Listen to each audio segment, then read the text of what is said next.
জাতির সাথে তামাশা শুরু করছে অর্থ মন্ত্রণালয়। অর্থ মন্ত্রণালয় মানে আমার মনে হয় মাতাল হয়েছে। মৃত্যু পর্যন্ত যদি হয় আমরা এই আন্দোলন থেকে দূরে সরব না। যেখানে হাইকোর্ট, সুপ্রিম কোর্ট সমস্ত আদালতের রায় এবং বর্তমান সময়ে প্রিয় আসিফ নজরুল স্যারের মতামত দেওয়া হয়েছে, সেখানেও তারা মানে না।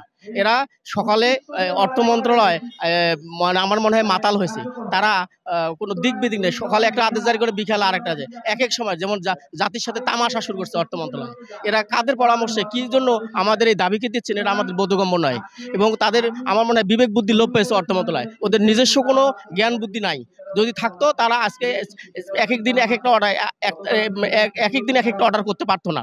এটা আমার মনে হয় এই কারণে হচ্ছে না। ওদের নিজস্ব জ্ঞান বুদ্ধি থাকলে, ওদের বিবেক থাকলে আজকে এই জারি দিয়ে দিত, এই অবস্থানটা দিতে পারতো।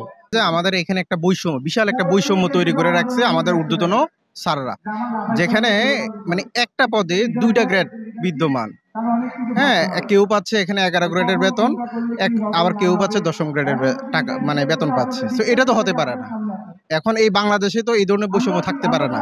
মূলত এই বৈষম্যের বিরুদ্ধে আমরা এই দীর্ঘদিন ধরে আজকে 45 দিনের উপরে আমরা আন্দোলন করতেছি। আন্দোলনটা হচ্ছে যে যারা আমাদের জিওটাকে আটকে রাখছে, অর্থাৎ আমাদের কিন্তু প্রায় এটা হয়ে গেছিল, কিন্তু ফাইনাল স্টেজে গিয়ে আমাদের এটা কোনো একটা কুচক্রী মহল এটাকে আটকে রাখছে। কোন একটা কুচক্রী মহল হতে পারে, এটা অর্থ মন্ত্রণালয়, হতে পারে আমাদের ঊর্ধ্বতন স্যাররাই এটাকে আটকে রাখছে যে এটা দেওয়া যাবে না। ওনারা বিভিন্নভাবে এটা নিয়ে তালবাহানা শুরু করছে যে এটা দেওয়া যাবে না। মানে একটা পদে দুই ধরনের গ্রেড। আজকে এই মানে রাজস্ব খাতে যারা চাকরি করে সারা বাংলাদেশে, আমাদের এই সিএজি ভবনে যারা আমরা অডিটর পদে চাকরি করতেছি, এইরকম বৈষম্য বোধহয় পৃথিবীর আর কোথাও আছে কিনা এটা আমাদের সন্দিহান। অডিটর 10ম গ্রেড বাস্তবায়িত সেটির বিরোধিতা করে এর মধ্যে নিঃসন্দেহে যে কারণগুলো রয়েছে, সে মূলত কারণ হলো নিয়োগ বাণিজ্য, কর্মচারীদেরকে নিচে থেকে দাবিয়ে রাখা, মেন্টালি যে প্রেশারটা, এটাই হচ্ছে মেন্টালি ইগোটাই হচ্ছে আমাদের এটি প্রবলেম। মূলত প্রবলেমটাই হচ্ছে তাদের এই মেন্টালিটি থেকে তারা বের হতে পারছে না যে আমি একজনকে শুধু কর্মচারী ভাববো, কিন্তু আমার পরিবারের সন্তান হিসাবে ভাবার মতো মানসিকতা তাদের আমরা খুঁজে পাচ্ছি না। ঠিক, আমরা আজ প্রায় 1.5 মাস হলো এই আন্দোলনে আছি। তো আমরা তো সবাই একটা গ্রেডে থাকতে চাই, সেটা হচ্ছে 10ম গ্রেড। তো অনেক আন্দোলন করে আমরা মানে 10ম গ্রেডের রায়টা নেওয়া হয়েছে 18 সালে, 23-12-18। আমরা তখন থেকে আমরা যাচ্ছি যে সব অডিটরে আইনের রায় অনুযায়ী আমরা 10ম গ্রেড পাবো।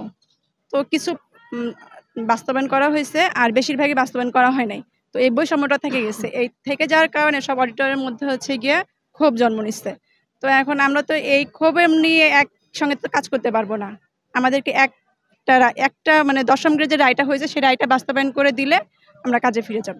সুশৃঙ্খলভাবে এই আন্দোলন চালিয়ে যাওয়ার ক্ষেত্রেও কালকে আমাদের এক ভাইকে বোনকে যেভাবে তারা প্রহার করেছে, পুলিশ বিনা উস্কানিতে আমাদের শরীরের উপর এসে এবং গরম পানির মাধ্যমে আমাদেরকে ওখানে বিতাড়িত করার চেষ্টা করছে।